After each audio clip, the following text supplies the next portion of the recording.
Imagine American warships hunting cartel boats in the dead of night, precision strikes lighting up the Caribbean sky, and cartels arming drones to strike back. This isn't a movie.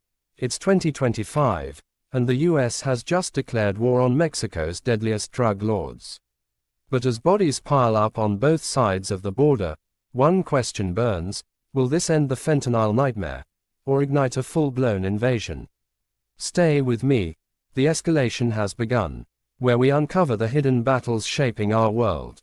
Today, we're diving into a story straight out of a thriller: the US versus the Mexican cartels.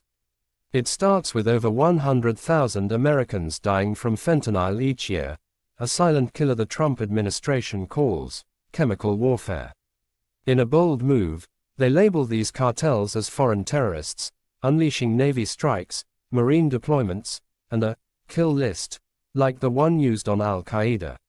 But the cartels, they're no ordinary gangs. Trained by US special forces, armed with RPGs and killer drones, they're fighting back with tactics that could spill across the border. From secret executive orders to bloody sea battles, we'll break it all down: the risks, the responses, and what comes next. If you're ready for the truth behind the headlines, hit the like button and subscribe. Let's roll. January 20th, 2025. The air in Washington, D.C., crackles with anticipation. Crowds line the Capitol steps, flags waving under a cold, gray sky. Donald Trump, sworn in as the 47th President of the United States, stands tall at the podium.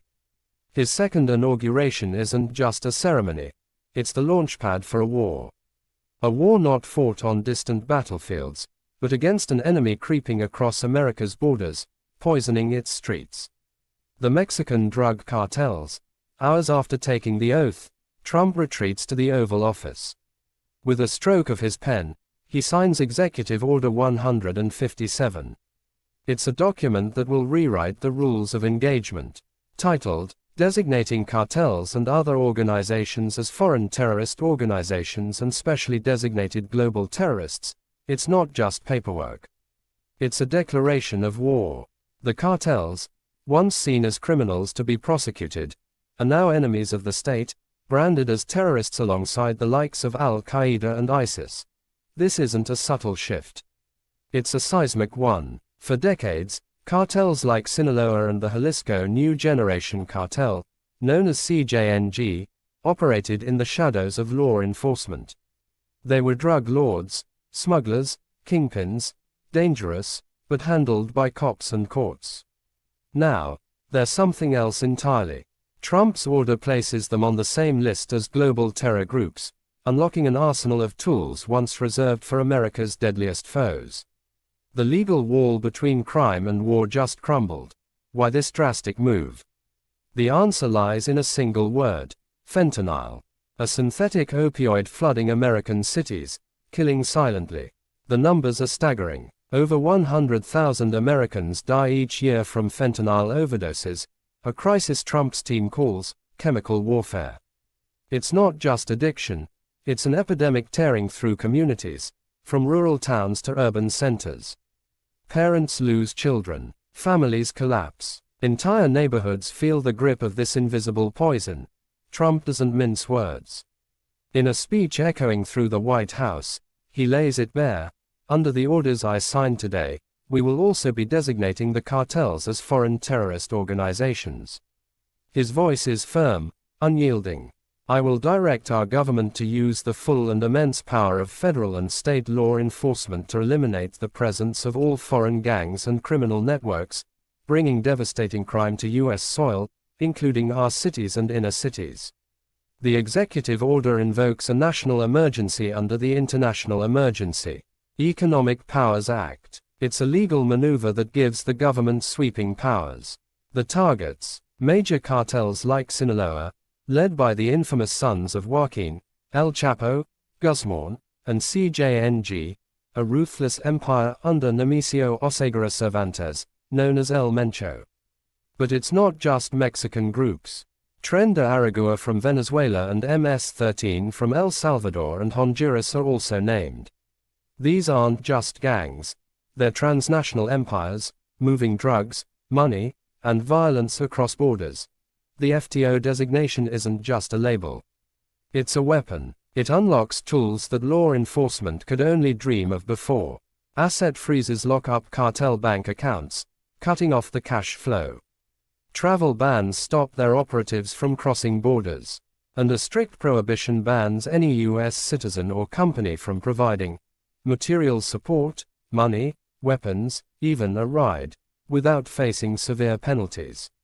Suddenly, doing business with a cartel is as dangerous as funding a terrorist cell.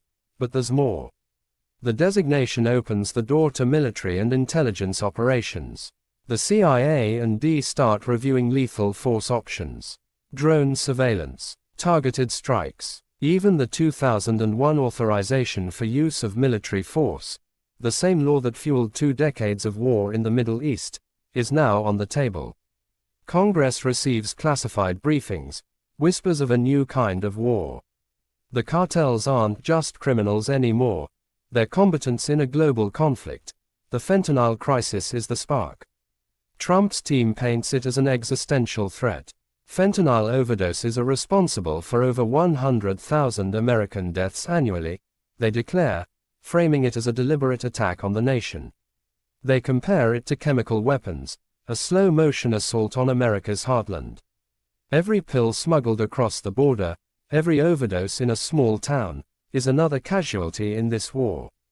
And the cartels, they're the masterminds, profiting billions while America buries its dead. By March 2025, the Treasury Department's Office of Foreign Assets Control swings into action. They issue alerts targeting cartel-linked businesses, front companies, money launderers, even legitimate firms tangled in their web. Experts estimate this disrupts between $5 billion and $10 billion in annual financial flows. That's billions the cartels can't use to buy guns, bribe officials, or ship more fentanyl. It's a gut punch to their empire, one that hits their wallets harder than any raid. But money isn't the endgame.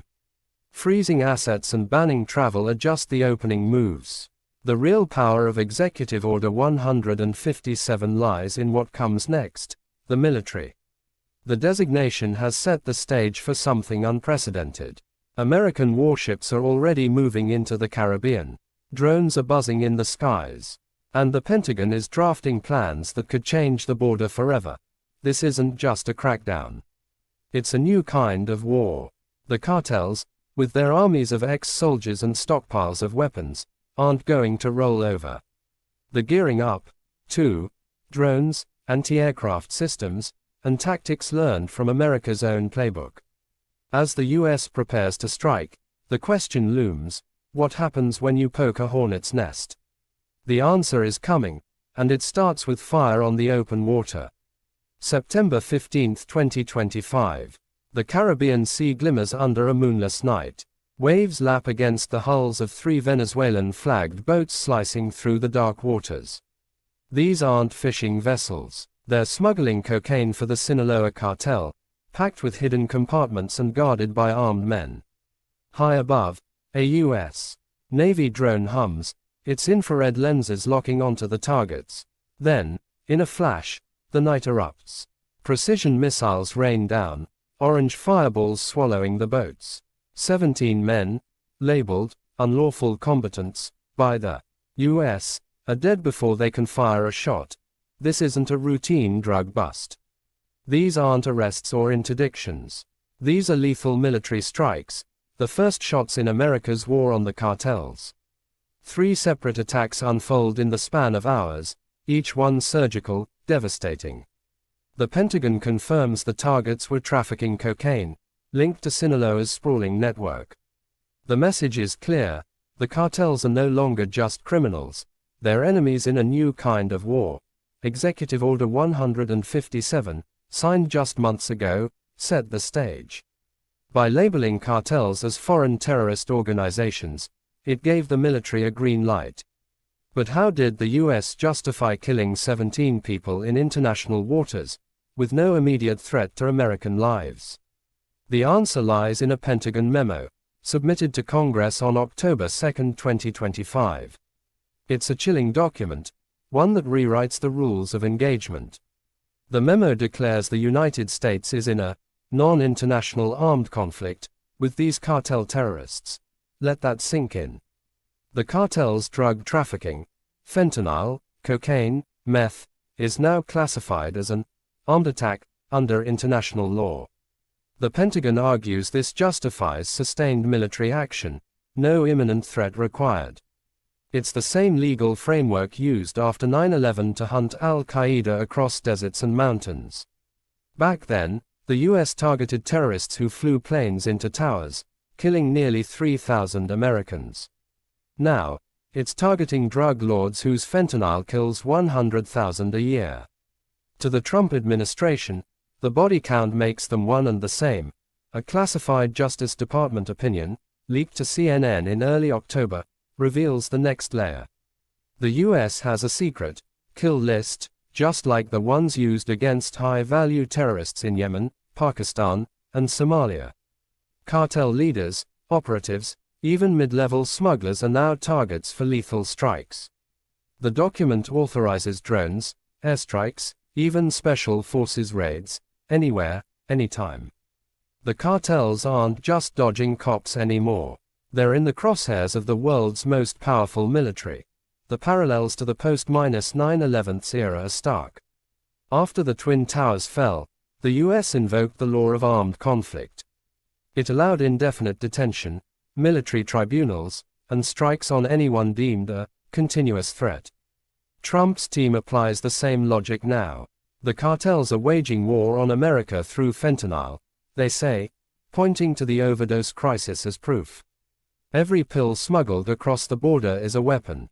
Every death, a casualty. The 2001 authorization for use of military force, once aimed at al-Qaeda, is now whispered in classified briefings as a tool to justify this new war. But not everyone is on board. Legal experts sound the alarm. Senator Jack Reed, a Democrat from Rhode Island, calls it executive overreach. In a fiery Senate speech, he warns the declaration of a non-international armed conflict bypasses Congress. This risks unchecked military actions, he says, his voice echoing through the chamber. We're turning drug lords into wartime enemies without a vote. Reed argues the cartels, while deadly, don't meet the legal definition of an organized armed group under the Geneva Conventions. They're decentralized, profit-driven, not soldiers fighting for a cause. Legal scholar Jeffrey S. Korn is even blunter. This policy shreds the law of armed conflict, he writes in a scathing op-ed. For centuries, international law has separated crime from war. Blurring that line invites chaos. Korn points out a key difference. Al-Qaeda attacked American soil with bombs and planes, killing thousands in a single day. The cartel's harm, while devastating, comes through commercial drug trafficking, not political violence. Fentanyl is a public health crisis, Korn argues, not a military one. Treating it as war risks escalating a problem we can't bomb away. The critics have a point. Al-Qaeda's 9/11 attacks were a clear act of terrorism, unified by ideology. Cartels like CJNG and Sinaloa are sprawling networks, more like businesses than armies. They don't fly flags or declare jihad. They move drugs for profit. Can you really wage war on a business, even one that kills? The Trump administration doesn't care. To them, 100,000 dead Americans a year is reason enough. The cartels are waging war on our streets, says Representative Chip Roy, a Texas Republican. It's time for decisive action. The strikes send shockwaves. Social media on X lights up with reactions. Some cheer the US for hitting back. Others warn of retaliation. Cartel drones, attacks on border agents, even strikes on American tourists. The Caribbean, once a vacation paradise, now feels like a battleground. The 17 dead smugglers are just the start. The cartels aren't backing down. Intelligence reports say they're arming up. Drones, RPGs, even anti-aircraft systems. They're not just drug lords anymore. They're a paramilitary force, ready to fight, As the smoke clears from the Caribbean strikes, the US doubles down.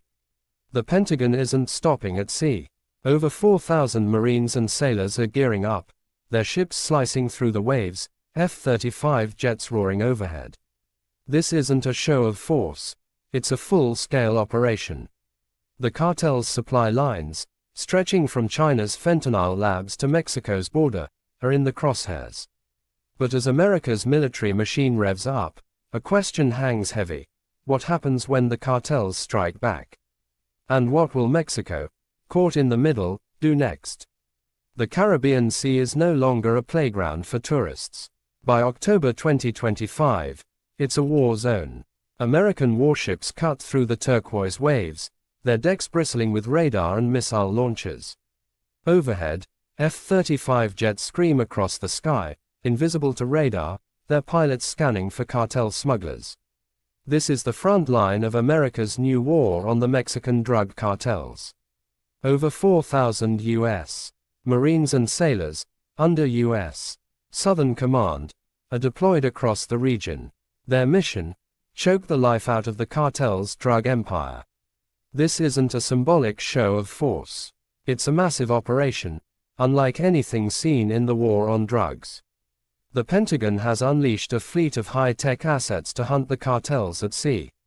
Wasp-class and America-class amphibious assault ships lead the charge. These floating fortresses, each the size of a small city, carry helicopters, landing craft, and MV-22 Ospreys, tiltrotor aircraft that can take off like a chopper and fly like a plane. They're built for speed, stealth, and overwhelming power. Stationed in Puerto Rico, the US has turned the island into a logistical hub. From here, F-35B Lightning II jets launch at a moment's notice. These stealth fighters, capable of short takeoffs and vertical landings, are the crown jewels of the operation. Their advanced sensors can spot a smuggler's boat from miles away, their missiles ready to strike before the target even knows it's been seen. The cartels, used to dodging Coast Guard patrols, are now up against the world's most advanced military. The mission is laser-focused: disrupt the cartel's supply chains at their weakest points. Fentanyl, the drug killing 100,000 Americans a year, doesn't start in Mexico. Its chemical precursors, raw ingredients for the deadly opioid, come from labs in China.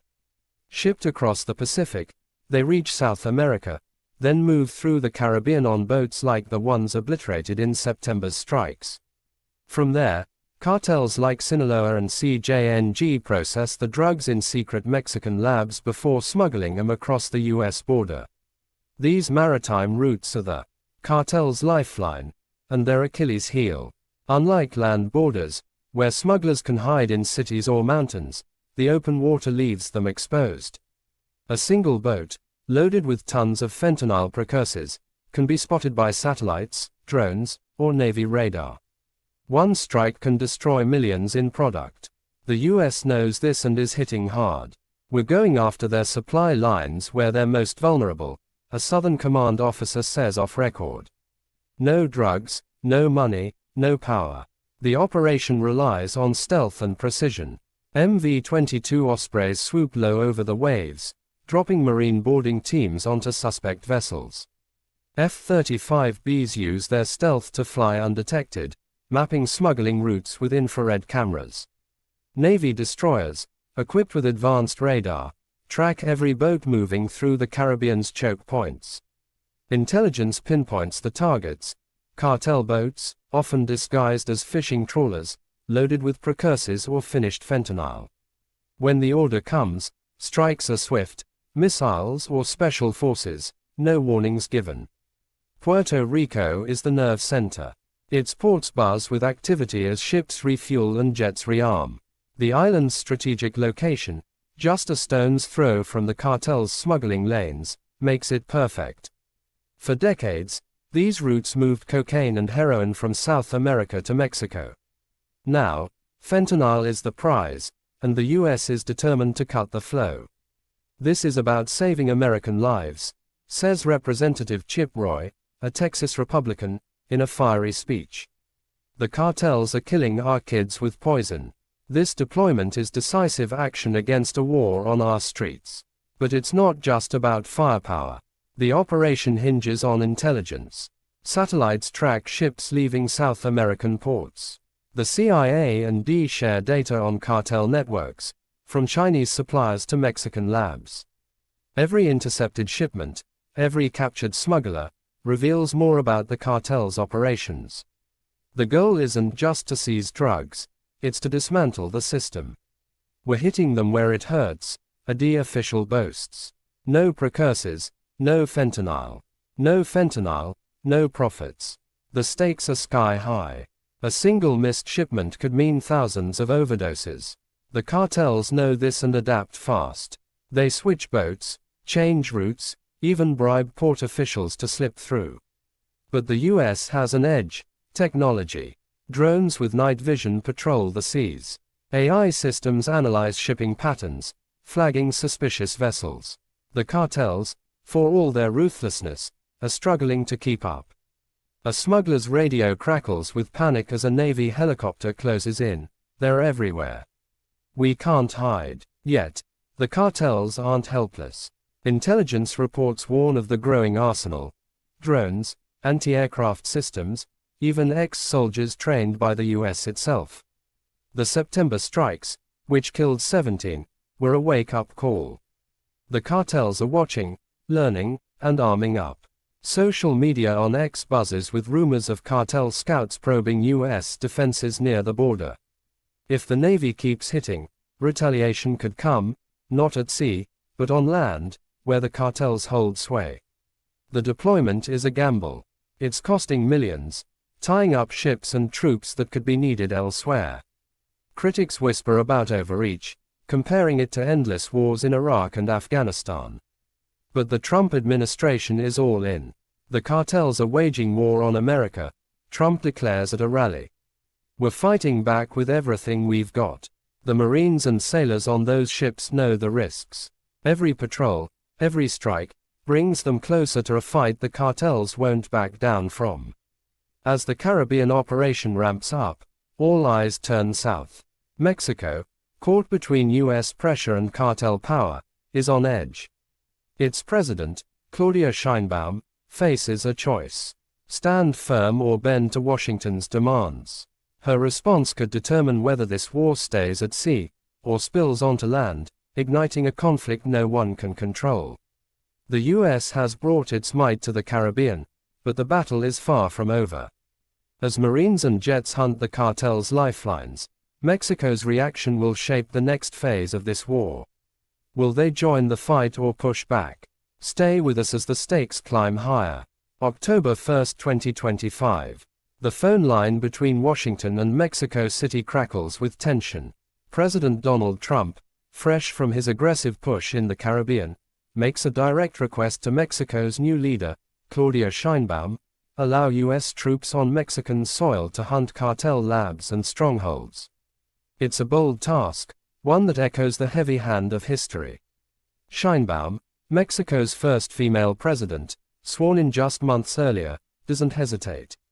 Her response is unequivocal: American boots on the ground in Mexico will not be tolerated. This moment captures the heart of Mexico's dilemma. Sheinbaum stands at a tightrope, balancing national pride against the crushing weight of US pressure. On one side, sovereignty, a sacred line that Mexico has guarded since the invasions of the 19th century. On the other, economic survival, with America's market fueling 80% of Mexico's exports. The fentanyl crisis, killing over 100,000 Americans a year, has turned the border into a flashpoint. Trump's Executive Order 157, designating cartels as terrorists, has upped the stakes. Now, with US warships patrolling the Caribbean and strikes claiming lives, Mexico can't ignore the storm brewing north of the Rio Grande. Sheinbaum's rejection isn't just words. It's rooted in a fierce defense of independence. In a national address, she declares, the United States is not going to come to Mexico with the military. We cooperate, we collaborate, but there is not going to be an invasion. Her voice carries the weight of a nation scarred by past interventions. Mexico remembers the 1846 war that cost it half its territory. It recalls the CIA's meddling in the 20th century. To many Mexicans, U.S. troops on their soil wouldn't be helped, it would be conquest. The warnings fly fast. Mexican officials echo threats from 2019, when Trump first wielded tariffs like a club. Back then, he threatened 25% duties on all Mexican goods unless migration flows stopped. The result: Mexico deployed 25,000 troops to its borders, a humiliating scramble to appease Washington. Now, in 2025, the playbook repeats, but with fentanyl as the weapon. If the U.S. crosses our sovereignty, a foreign ministry spokesperson says, we will respond with retaliatory tariffs or even border closures. Such moves could snarl $800 billion in annual trade, crippling factories from Tijuana to Monterrey. Trump's rhetoric fans the flames. At a border rally, he paints a grim picture. The territory to the immediate south of our border is now dominated entirely by criminal cartels that murder, rape, torture, and exercise total control. They have total control over a whole nation, posing a grave threat to our national security. He revives old barbs, blaming Mexico for an invasion of migrants and drugs. Joe Biden didn't just open our borders, Trump thunders. He flew illegal aliens over them to overwhelm our schools, hospitals, and communities. Entire towns like Aurora, Colorado, and Springfield, Ohio, buckled under the weight of the migrant occupation and corruption like nobody's ever seen before. Beautiful towns destroyed. The echoes of 2019 are deafening. Then, Trump's tariff threat forced a last-minute deal, with Mexico agreeing to stem migrant caravans. Today, the fentanyl angle adds venom. Trump ties duties directly to drugs, calling them a fentanyl tariff. In February 2025, he slapped 25% tariffs on non-USMCA goods from Mexico, pausing them only after Sheinbaum sent 10,000 National Guard troops to the border. By August, another round hit, with Trump accusing Mexico of an intolerable alliance with cartels. Mexico still has not stopped the cartels who are trying to turn all of North America into a narco-trafficking playground, he wrote in a blistering letter to Sheinbaum. The economic pressure is brutal. Mexico's GDP could shrink 4% if tariffs linger, pushing the country into recession. Factories that build cars for Ford and GM grind to a halt without U.S. parts. Farmers lose markets for avocados and beer. Sheinbaum knows this. In private calls, she pushes back, let them start with their country. Don't you have cartels there? Don't they have organized crime there? Publicly, she blasts U.S. accusations as slander. The people of Mexico will never accept interventions or any act harmful to our integrity and sovereignty, she vows, proposing constitutional reforms to block foreign incursions. Yet, behind the defiance, cooperation simmers. The Caribbean strikes, though in international waters, sting like a slap.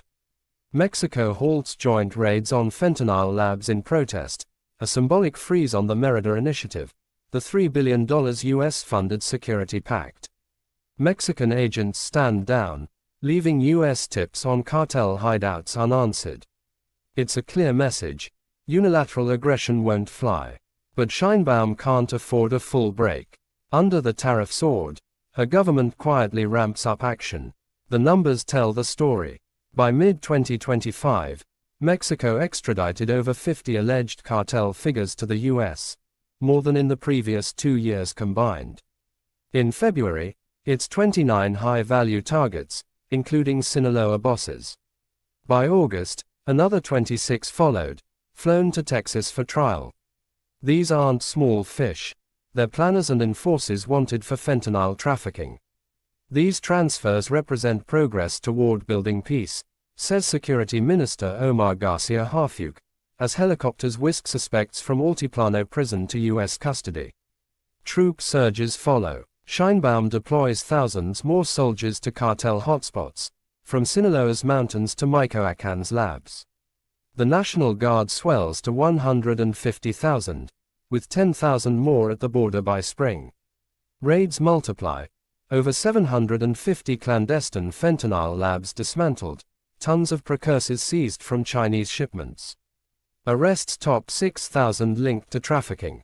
Fentanyl seizures at the U.S. border drop 50 to 60% since October 2024, a win both sides claim. We've achieved the most secure southwest border in history, Trump boasts, crediting Sheinbaum's moves. This quiet pivot isn't without cost. Internal critics call it submission, sovereignty, or whitewashing impunity. One ex-post asks, tagging Rubio's visit where he praised Trump's total war on cartels. Sheinbaum frames it as partnership, coordination, not subordination. But whispers grow. De-infiltrations in Sinaloa, U.S. drones buzzing Mexican skies with permission. A new deal emerges, intel sharing on precursors, guns, and violence, paving the way for trade talks.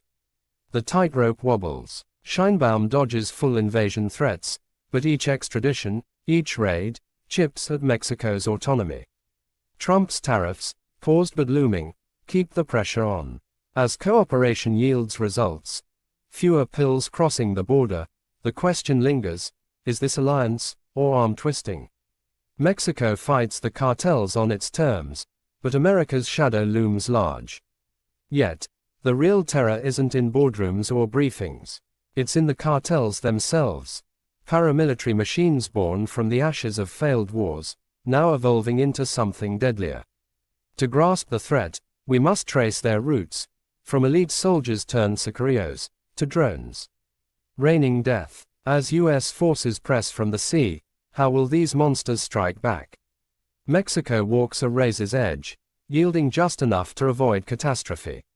But the cartels, forged in the fires of betrayal and ambition, aren't waiting for diplomats. Their story begins not with drugs, but with soldiers, U.S.-trained killers who traded badges for bullets.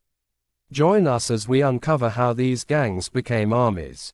Deep in the deserts of northern Mexico, a convoy rumbles through the night. Armored trucks, plated with steel, roar across the dusty terrain, their mounted machine guns gleaming under the stars. These aren't military vehicles. They're monstruos, the narco tanks of the Mexican drug cartels. Above, a drone hums, its payload not a camera but a homemade bomb, ready to rain death on rivals or soldiers. This is no street gang. This is a paramilitary army, forged in betrayal, trained by the best, and armed to the teeth. Welcome to the new face of the cartels. The story starts in the early 2000s, with Los Zetas, a name that sends shivers down spines. Born as the enforcement arm of the Gulf Cartel, they weren't your typical thugs. These were elite soldiers, Mexican special forces, trained at Fort Bragg, home of the U.S. Army's Green Berets. Some of them went through the Green Beret course, a former D agent recalls, his voice heavy with unease. Foreign nationals go through that course a lot.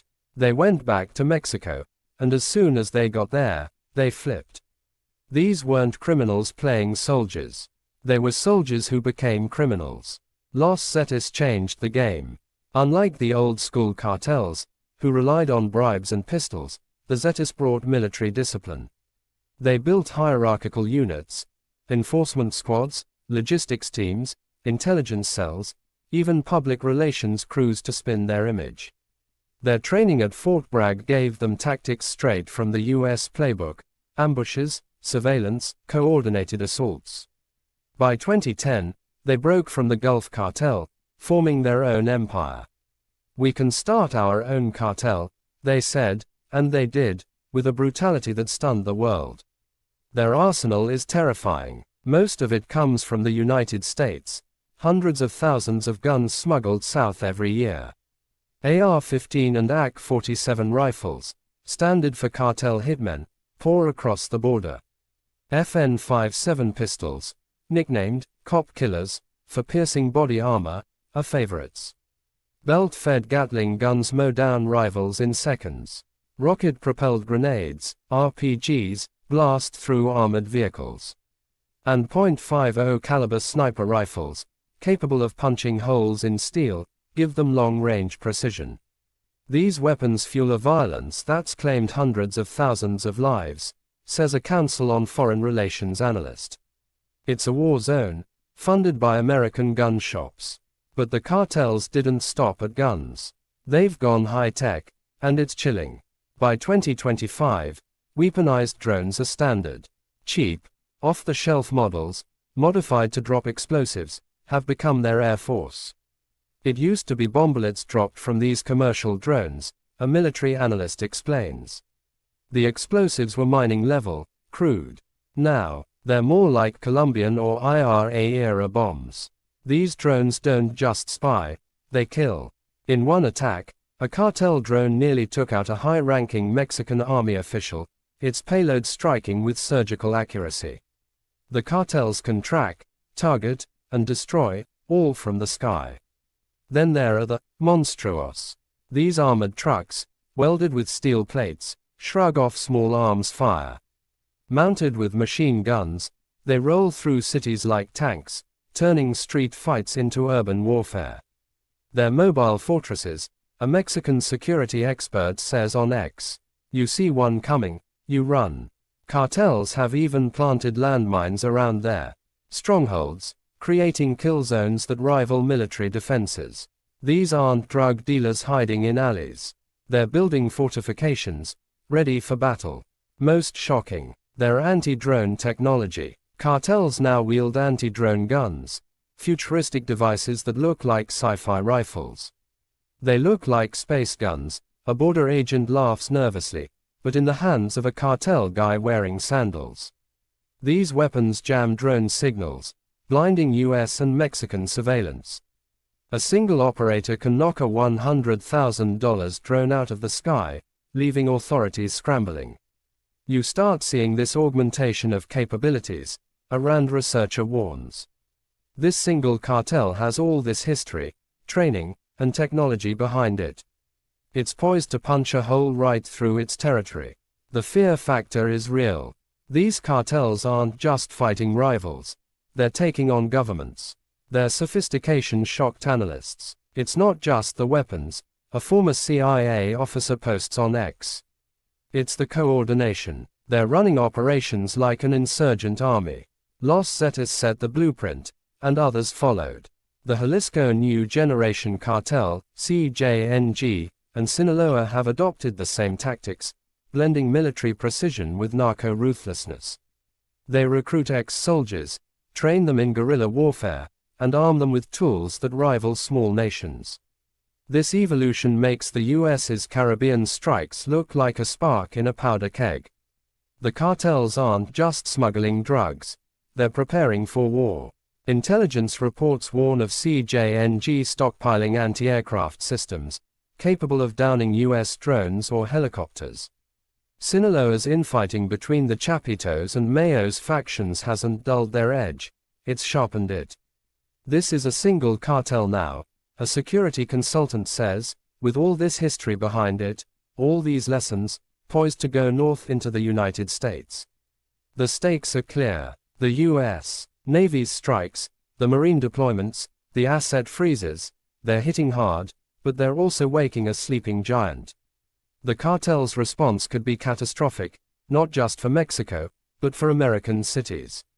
If you need proof of their power, look no further than a single day in 2019, when one cartel turned a city into a battlefield. Culiacán, Sinaloa, would become a preview of what happens when these monsters feel cornered. The cartels have transformed from street gangs to armies, armed with drones, tanks, and the training of elite soldiers. But the true strength was revealed in a single, chaotic day in Culiacán, when they brought a government to its knees. Stay with us as we dive into the battle that shook the world, and what it means for America's war. October 17, 2019. The sun beats down on Culiacán, Sinaloa, a city pulsing with the rhythm of narco life. Vendors hawk tacos in bustling markets. Families stroll through tree-lined parks. But beneath the surface, tension simmers. At around 3:30 p.m., a convoy of 35 Mexican National Guard and Army troops rolls into the Tres Rios neighborhood. Their target, A modest house where Ovidio Guzman Lopez, son of the infamous El Chapo, is hiding. Ovidio, just 29, is no ordinary suspect. He's a key player in the Sinaloa cartel, wanted in the US for trafficking cocaine, meth, and marijuana. The raid starts quietly. Troops surround the home, expecting a quick arrest. Inside, chaos erupts. Cartel spotters tip off the network. Within minutes, hundreds of Sinaloa gunmen mobilize. Armored trucks screech through the streets. Barricades rise from burning tires and wrecked cars. The air fills with the crack of gunfire. What begins as a simple takedown spirals into the Battle of Culiacán, the Culiacanazo, or Black Thursday. It's a humiliating defeat for the Mexican government, a stark preview of cartel power. Step by step, the nightmare unfolds. Troops breach the house and cuff Ovidio. But as they load him into a vehicle, a hail of bullets rains down. .50 caliber sniper rifles punch through armored doors. Machine guns chatter from rooftops. RPGs streak like fireflies, exploding against police vans. Gunmen, over 700 strong, swarm from every direction. They don't just attack the convoy. They hit military barracks, police stations, even the local airport. Flames devour dozens of hijacked vehicles, sending black smoke billowing over the city. Massive towers of smoke rose from burning cars. Witnesses later recall, their voices trembling. The cartel's tactics are ruthless. They erect roadblocks across major highways, trapping reinforcements. Convoys of sicarios, hitmen in black masks, pour into the streets, firing from pickup trucks. Psychological warfare kicks in. Gunmen threaten soldiers' families, circling military housing complexes with RPGs aimed at windows. 8 servicemen are taken hostage, one snatched from his own barracks in front of his children. They told us to release him or the city burns, a commander whispers in a leaked radio call. Civilians huddle in homes, the airport shuts down, and schools empty. At least 13 die, soldiers, gunmen, innocents caught in the crossfire. By nightfall, the government cracks. Overwhelmed by the sheer numbers and firepower, President Andrés Manuel López Obrador orders Ovidio's release. It's a decision that shocks the world. Troops uncuff him at the scene, under a hail of bullets. Gunmen cheer as he slips away. The city exhales, but the damage is done. Culiacán, the cartel's heartland, proves untouchable. It was a public demonstration that in certain territories, the cartels hold more power than the government, a security expert notes. This wasn't random rage. It was swarming tactics, coordinated, decentralized attacks that overwhelm through numbers and chaos. Gunmen didn't need a central command. Cell phones and spotters turned the city into a web of ambushes. Military analysts call it a masterclass in urban insurgency. Hit fast, hit everywhere, force the enemy to fold. The Sinaloa cartel, with its ex-special forces roots, executed it flawlessly. And it worked. Ovidio walked free, the government humiliated. The Culiacanazo wasn't a one-off. It echoed in 2023, when Mexican forces recaptured Ovidio in Jesus Maria, a Culiacán suburb. Gunfire erupted again, roadblocks, burning trucks, shootouts that killed 8 soldiers. Cartel forces blockaded the city, but this time, the government held firm. Ovidio was extradited to the US, where he pleaded guilty to drug charges in July 2025, awaiting sentencing. Yet the violence lingered, a scar on Sinaloa's soul. By 2024, the infighting exploded. The Sinaloa cartel fractured into 2 warring factions: Los Chapitos, El Chapo's sons, led by Iván Archivaldo, El Chapito, Guzman Salazar, Jesus Alfredito, Guzman Salazar, and the imprisoned Ovidio, and La Maiza, loyal to Ismael, El Mayo, Zambada. El Mayo's July 2024 arrest in El Paso, Texas, allegedly betrayed by Joaquin Guzman Lopez, another Chapitos member, ignited the fuse. Los Chapitos demanded his release, but La Maiza refused aid, splitting the empire. Culiacán became a slaughterhouse. From September 2024, murders surged over 200%, from 600 in the prior year to more than 1,800 by mid-2025. Over 400 deaths tied to the feud, hundreds missing. Bodies dumped with symbols, sombreros for Maiza, pizza slices for Chapitos. Shootouts rage daily. Homes riddled with bullets, schools shuttered, businesses torched. In La Campina, a Chapitos stronghold, an army convoy was ambushed on September 9, 2024, killing a sergeant. Retaliation followed. Narco blockades choked roads, executions hit. Rivals in broad daylight. Swarming tactics evolved. Chapitos gunmen, armed with drones and RPGs, flood districts like El Palmito, turning it into a ghost town. Maiza strikes back with hit squads, allying with old enemies like Jose Gil Caro Quintero. They're abducting innocents, a Culiacán psychologist says, her voice breaking. The war bleeds the economy. Tourism vanishes, farms abandon fields.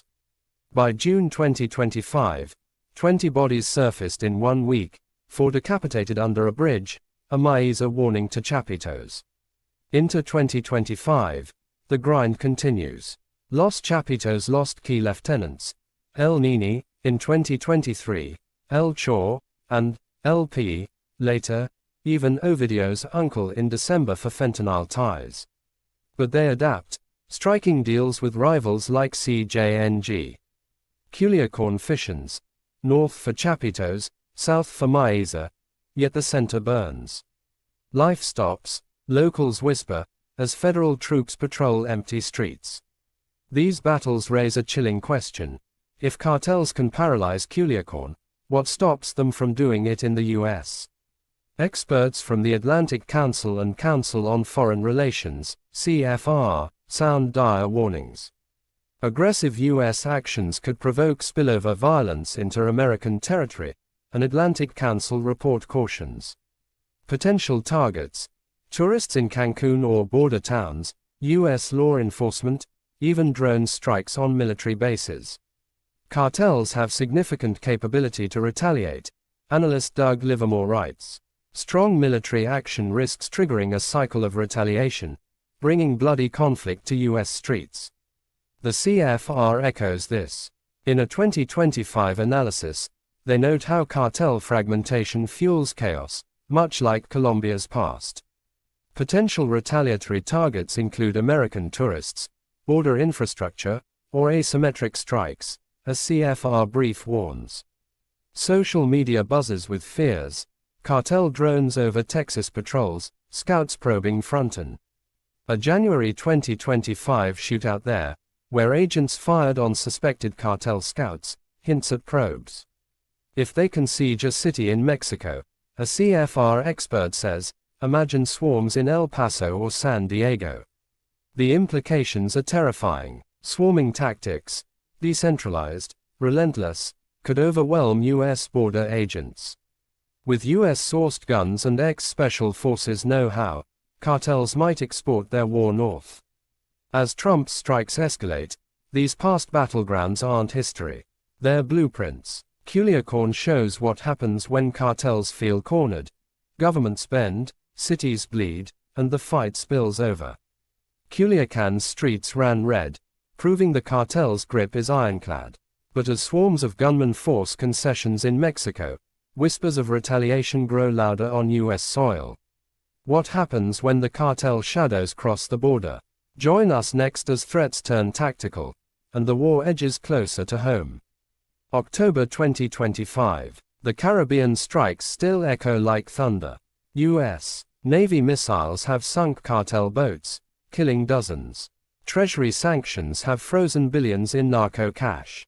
Marines patrol the waves, F-35 jets shadow smuggling routes. Yet, for all the firepower, the border remains eerily quiet. No massive attacks on US soil, no drone swarms over Texas towns, no bomb trucks in San Diego. Analysts puzzle over it. Why hasn't the retaliation come? The answer is cold, calculated business. The cartels, for all their bloodlust, are profit machines. And America is the golden goose. It's an old cartel creed. No kegs en donde come. Don't shit where you eat. The Sinaloa cartel, under El Chapo, lived by it for decades. Keep the violence in the backroads, away from tourist beaches and big cities. Draw too much heat, and the gringos come down hard. Full invasions, not just raids. Today, that philosophy holds.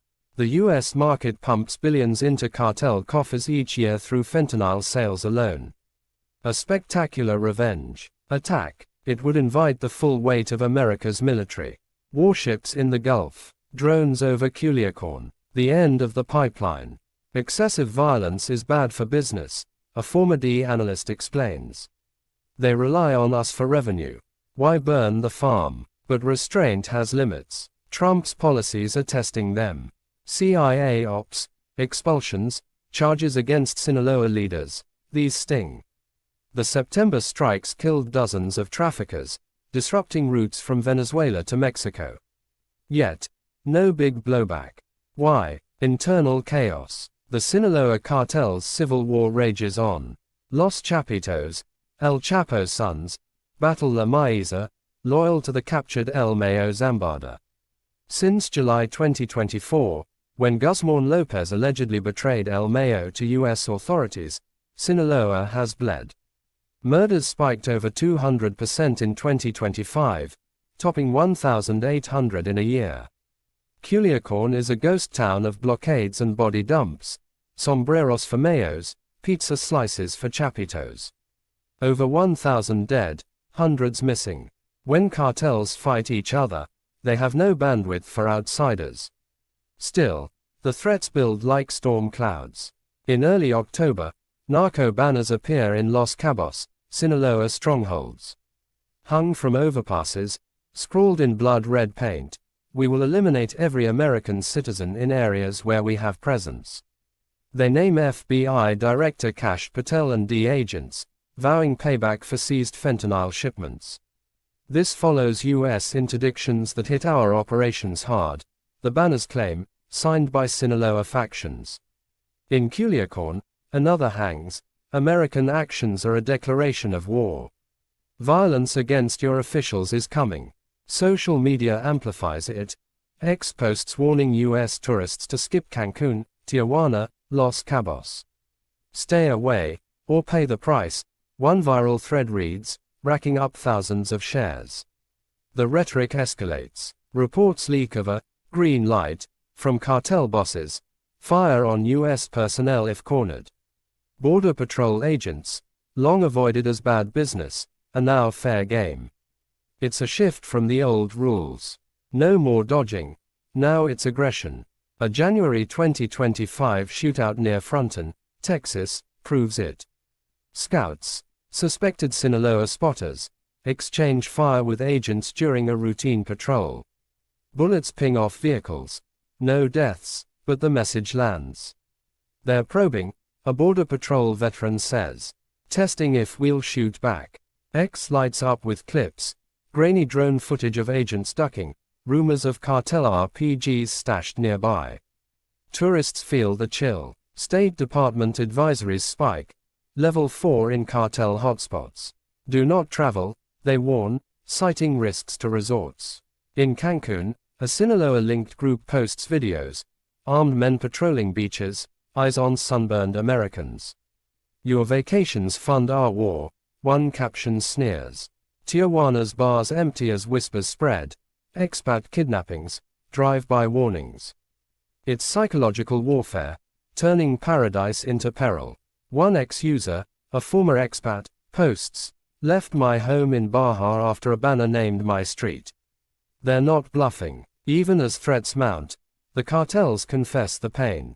In a bizarre May 2025 CNN interview, a masked Sinaloa operative goes viral. Dressed in black hoodie, sunglasses, and gloves, he sits in a dim room, voice distorted. "Once you get in, you can't get out," the interviewer presses. "Do you think what President Trump has been doing has been making your job tougher?" The figure pauses, then nods. "Oh. Yeah, yes." He spills, Operations riskier now, thanks to Mexican raids sparked by US pressure. We're scared for the first time in years, he admits. Arrest or assassination by their troops, it's real. Internal purges follow, paranoia ripping through ranks. To offset losses, they pivot, extortion on avocados, fuel theft, anything to plug the holes. Another October clip surfaces, a Sinaloa leader, face blurred, on a shaky line. Border restrictions are killing us, he growls.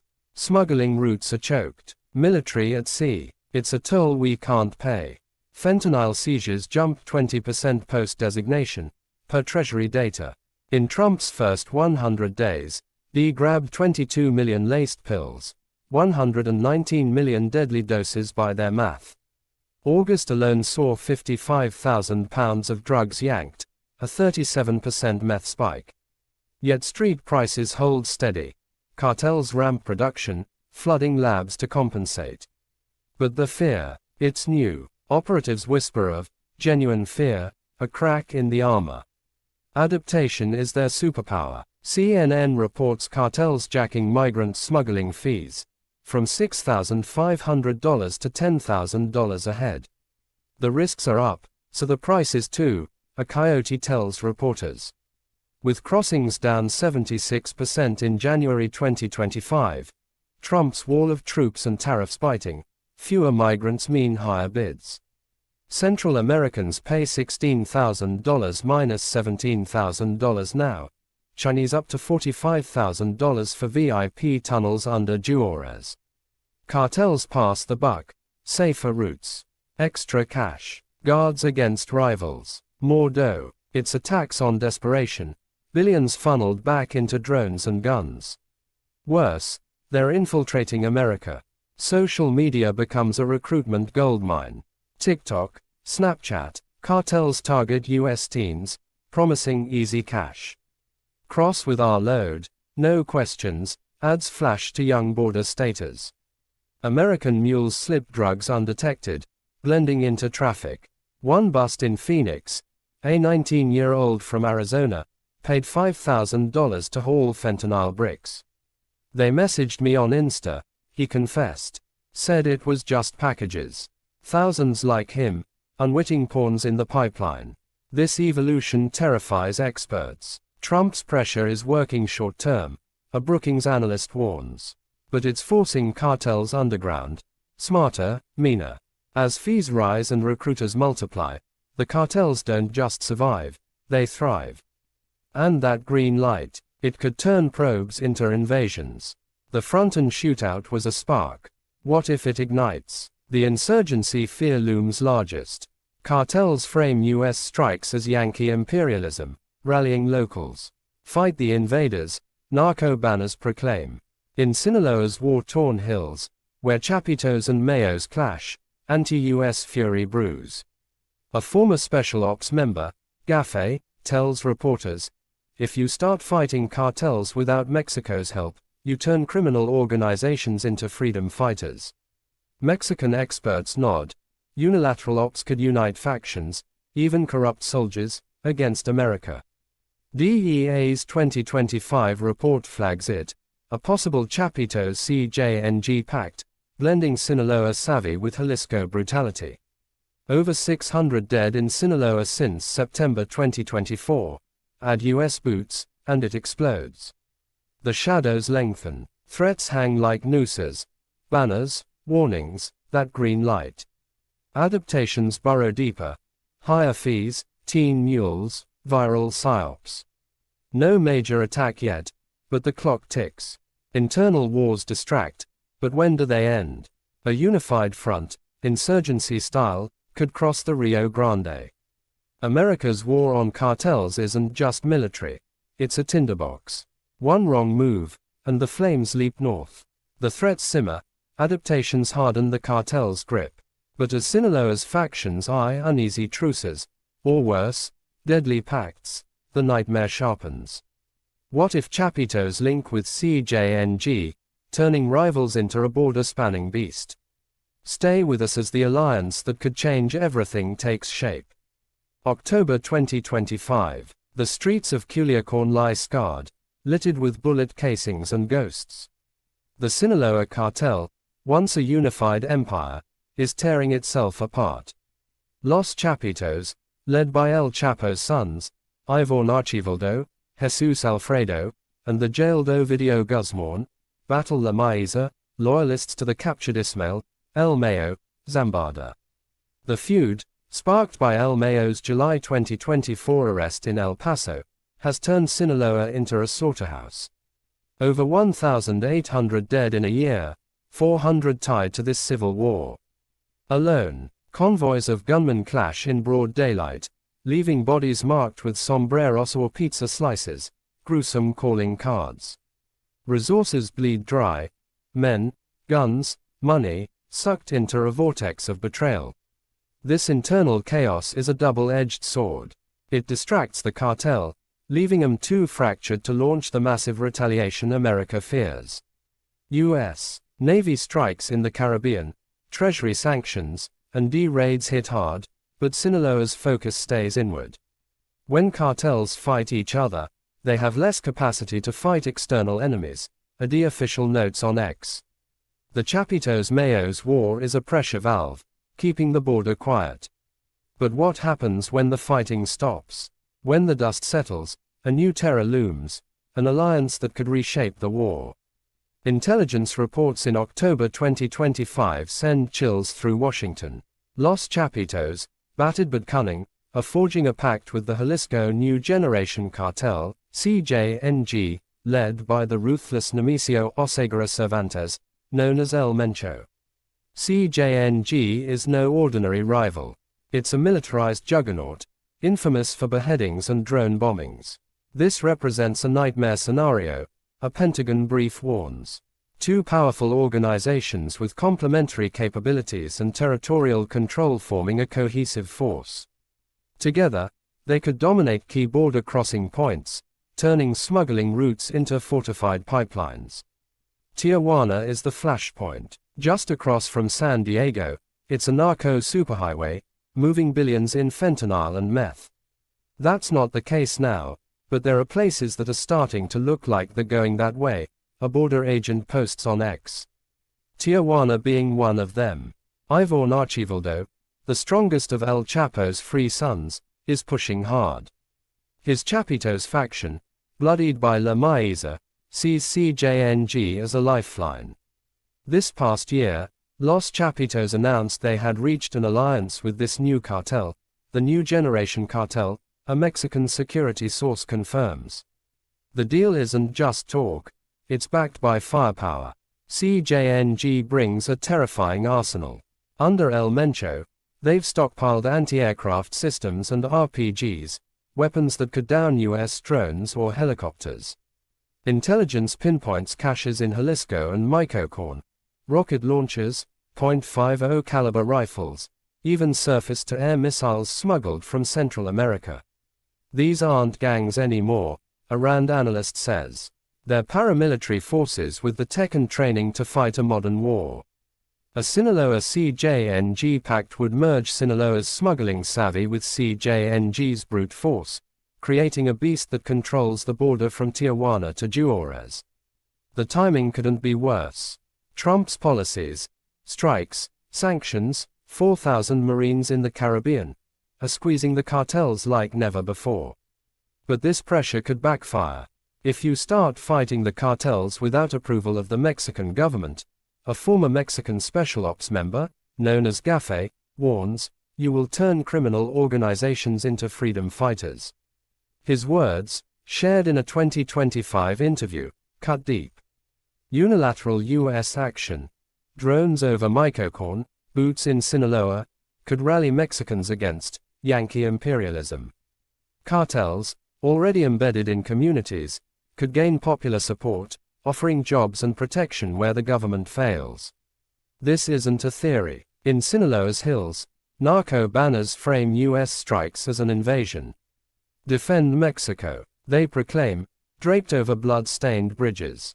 Locals, hit hard by poverty and corruption, listen. Cartels fund schools, pave roads, even hand out food. In some regions, They're more trusted than the state, a Council on Foreign Relations expert notes. A US incursion could flip the script, turning drug lords into folk heroes.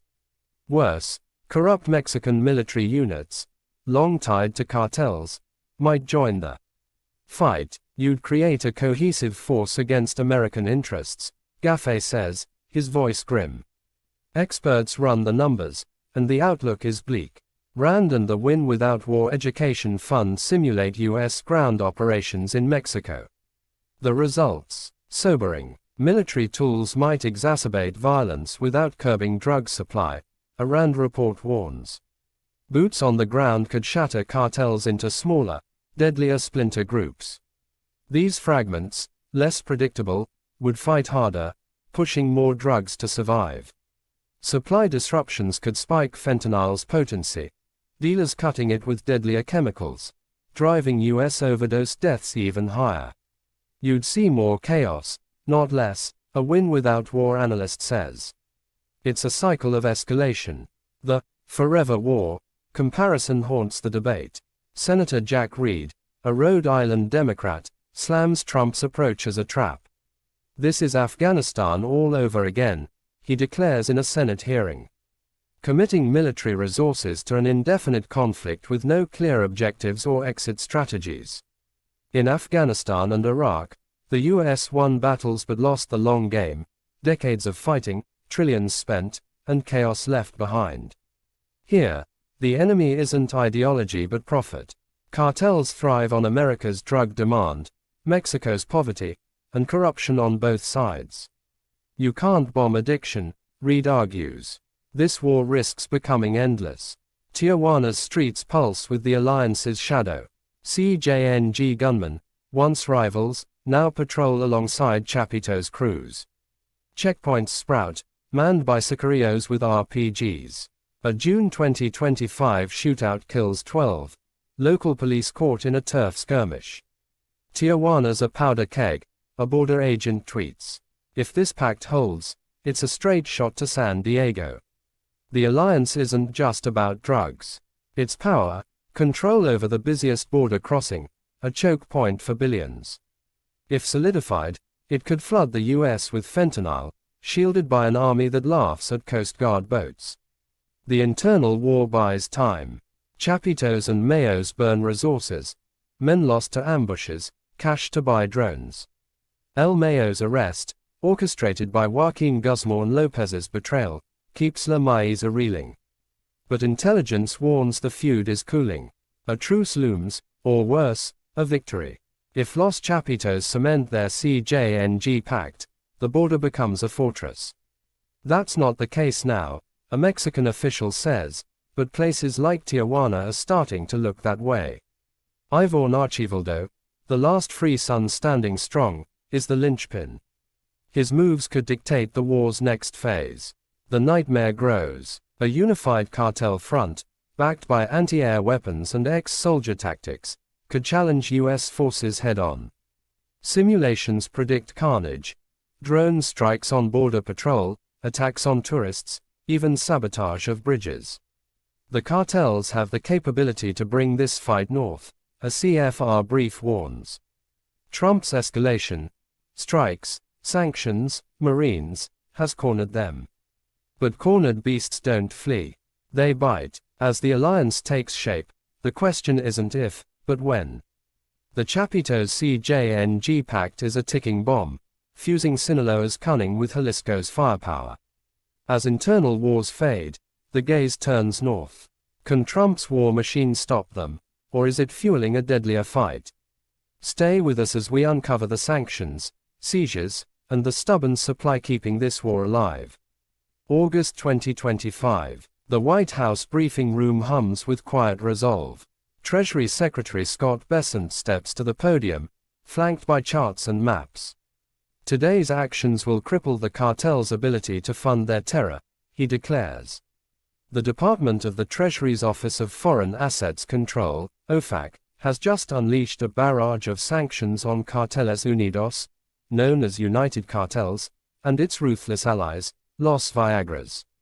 7 key figures, from hitmen to extortion ringleaders, are frozen out of the global financial system. Their businesses, tied to drug labs in Michoacan's avocado groves, are now radioactive.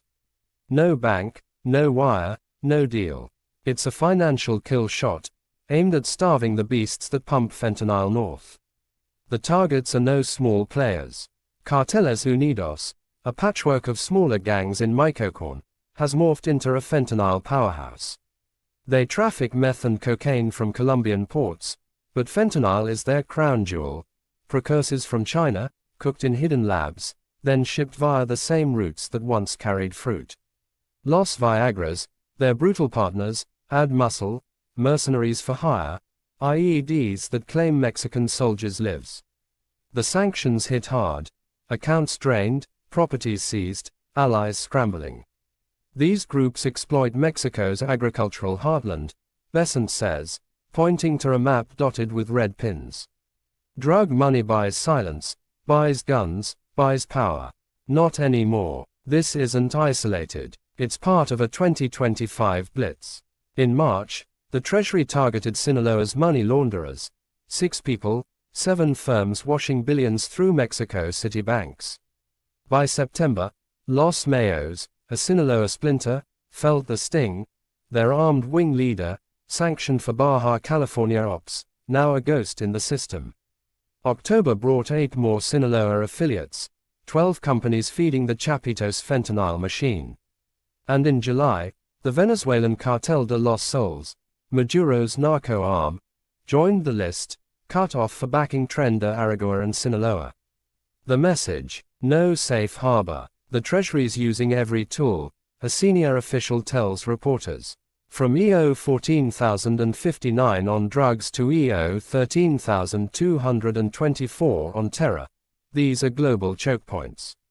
The wins pile up. Fentanyl seizures surged 20% since the Foreign Terrorist Organization, FTO, designations in February. CBP's dashboard lights green.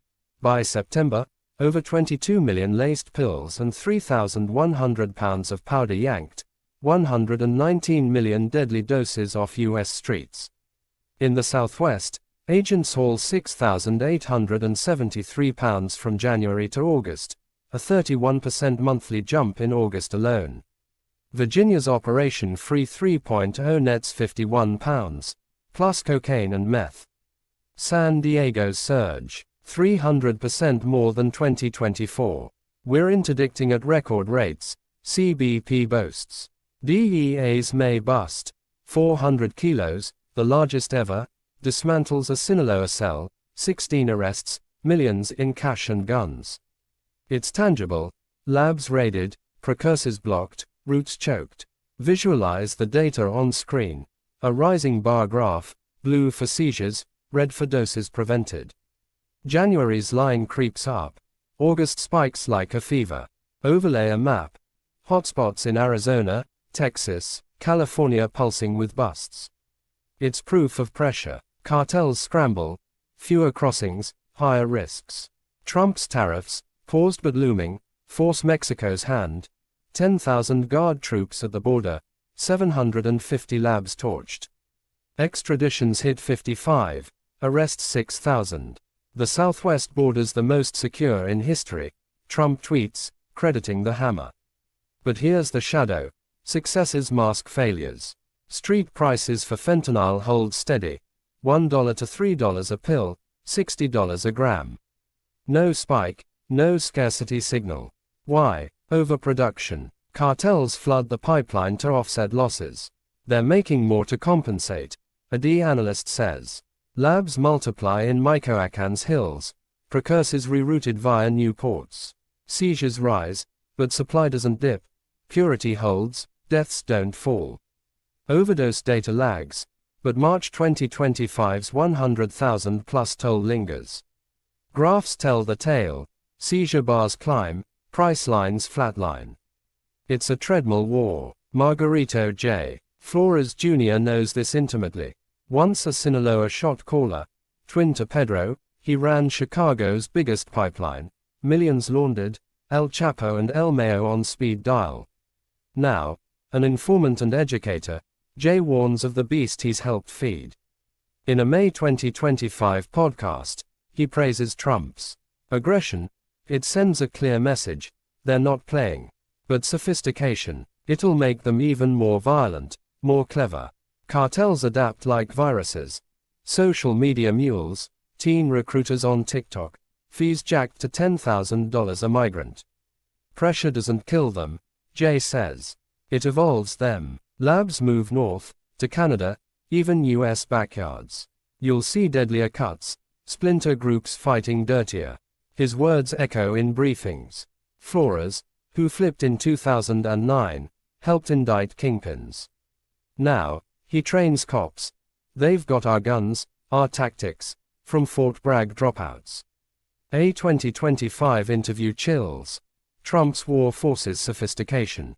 Drones, encrypted apps, US insiders. It's not ending, it's changing. Jay's story, McDonald's flipper to kingpin, now anti-cartel voice, grounds the abstract. I praise the approach, he told Fox, but warn, they'll punch back harder. The border shifts too. Aggression rises. Less evasion, more confrontation. That January front-end shootout. Scouts firing on agents, probing defenses. By fall, encounters turn hostile. RPG caches near ports, green lights, to hit patrols. CBP reports.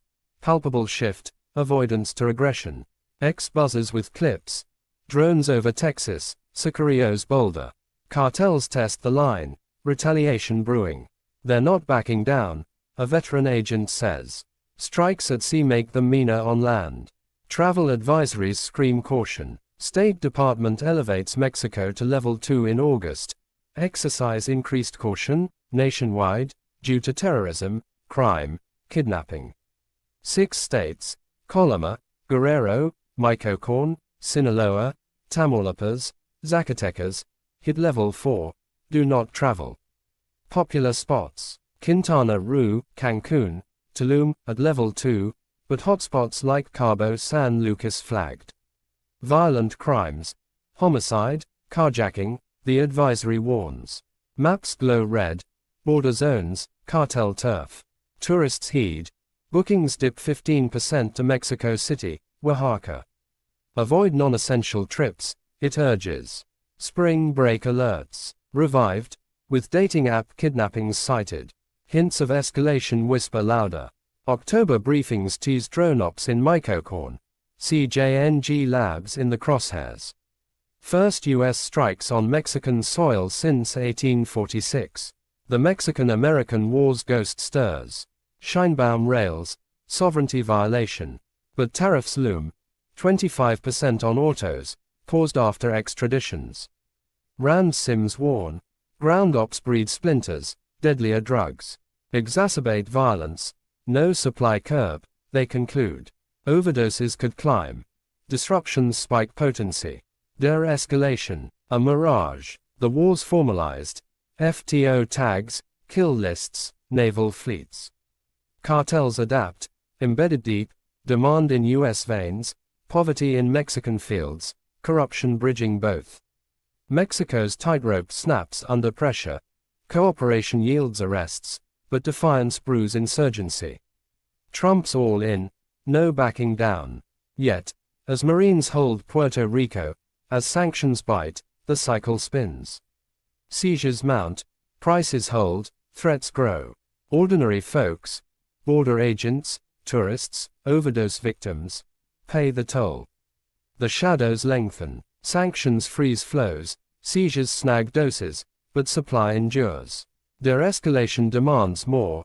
Treat addiction, root poverty, mend ties. Without it, this war drags on. Tactical wins, strategic stalemate.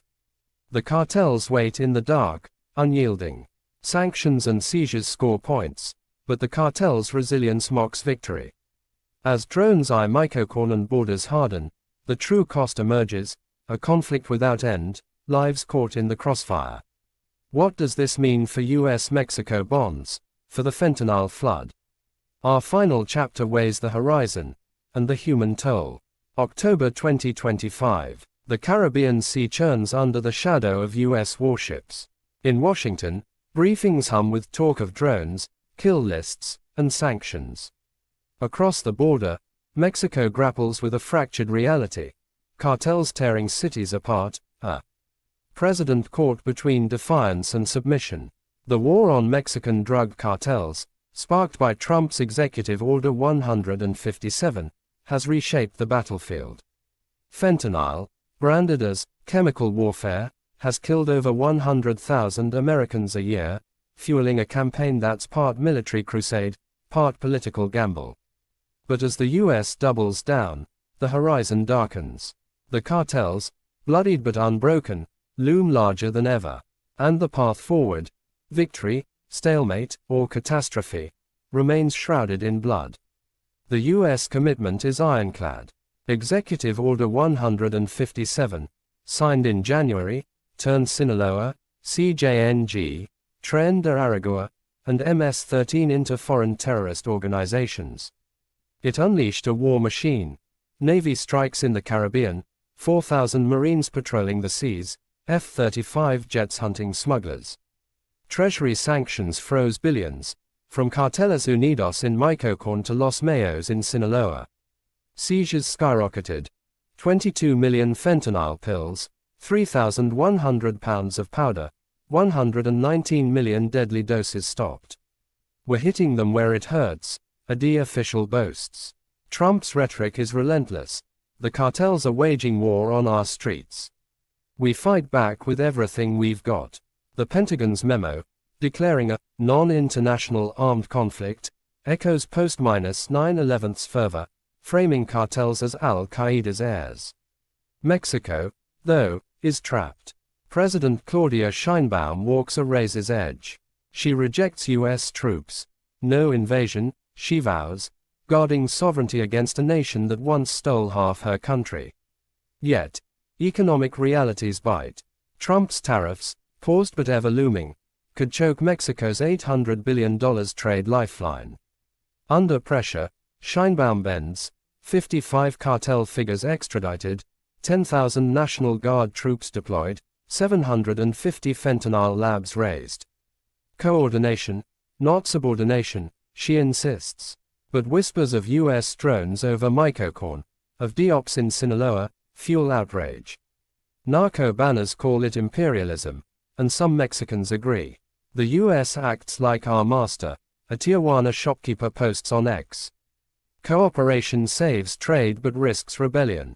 The cartels, meanwhile, evolve into something more than criminals.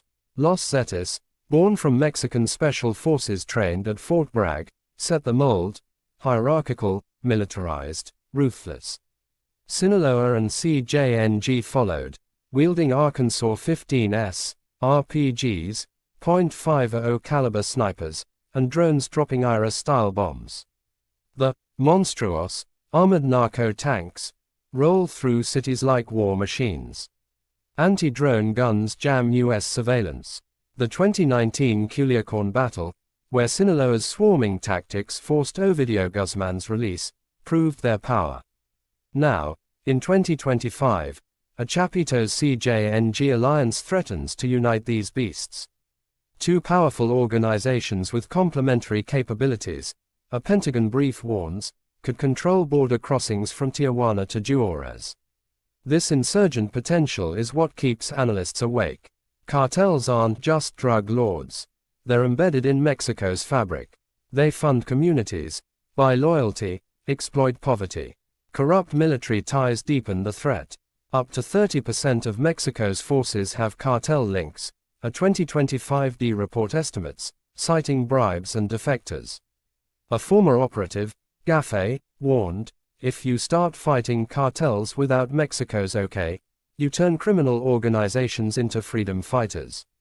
U.S. strikes, especially if drones hit Mexican soil, could rally locals, even soldiers, against Yankee invaders. Narco banners already stoke the fire. Defend Mexico. A unified cartel, backed by rogue troops, could spark an insurgency, blending drug profits with revolutionary zeal. The root causes fester, unaddressed. America's drug demand, Fentanyl, meth, cocaine, fuels the trade. You can't bomb addiction, Senator Jack Reed argues. Mexico's poverty, with 40% below the line, pushes farmers to poppies, teens to cartels. Corruption binds it all: cops, judges, generals on payrolls. The drug trade thrives on systemic failures, a Council on Foreign Relations brief states. U.S. seizures, 20% up, 6,873 pounds in 2025, don't dent supply. Stable street prices, $1 minus $3 a pill, signal overproduction. Cartels adapt, $10,000 smuggling fees, teen mules recruited on TikTok, labs shifting to Canada. They're smarter, meaner, informant Margarito J. Flores Jr. warns. Pressure makes them evolve. What lies ahead? 3 paths emerge. First, victory. A long shot. Crushing cartels would require dismantling the global network: Chinese precursors, Colombian ports, Mexican labs. It demands billions, decades, and Mexico's full buy-in. Seizures and sanctions score points, but don't stop supply. You'd need to address demand and poverty, a Rand analyst says. Without that, it's whack-a-mole. Second, stalemate, the likely road. The US keeps striking, Mexico keeps extraditing, cartels keep adapting. Fentanyl flows, deaths hover at 100,000, costs mount. This risks becoming Afghanistan, Reed warns, a forever war with no exit. Third, escalation, the nightmare. US ground ops, like drone strikes in Michoacán, could ignite retaliation. Cartels could swarm border towns, hit tourists, or sabotage bridges. A January 2025 front-end shootout. Scouts firing on agents, hints at probes. They could bring Culiacán to El Paso, a CFR brief warns. Border casualties loom. Green light, orders to fire on US personnel are active. Narco banners threaten FBI and D agents. Travel advisories. Level 4 for Sinaloa, Level 2 for Cancun, warn of kidnappings, carjackings. Tijuana, a flashpoint for the Chapitos-CJNG pact, could spill over. American tourists, border infrastructure, these are targets, an Atlantic Council report predicts. Splinter groups, born from US pressure, could push deadlier fentanyl, spiking overdoses. Disruption increases potency, Rand notes. The human toll, agents, civilians, addicts, grows with every escalation. Crime policy could shift, but it's a steep climb. Treating fentanyl as a public health crisis, not a war, means funding rehab, not drones. Decriminalization, like Oregon's model, cuts demand but faces political fire. Mexico needs anti-corruption purges, land reform to lift farmers. Both nations must choke precursor flows from China, diplomacy, not missiles.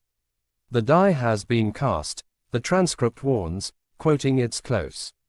Trump's war is locked in, de-escalation a faint hope. Without tackling roots, addiction, poverty, corruption, the cycle spins.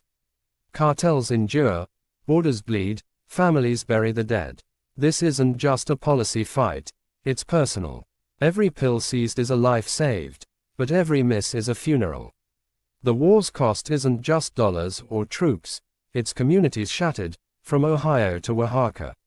Viewers, this is your call to action. Share this story. Demand solutions beyond bombs. Treatment centers, border talks, real change. Check X for updates on fentanyl's toll. Join groups pushing recovery. The horizon is bloody, but it's not set. Together, we can rewrite the ending. The war on cartels is at a crossroads. Will it end in victory, stalemate, or chaos? Hit like, subscribe, and share your thoughts below. What's the way out? Visit zaisgrok.com for more insights, and let's keep this conversation alive. The fight against fentanyl starts with us.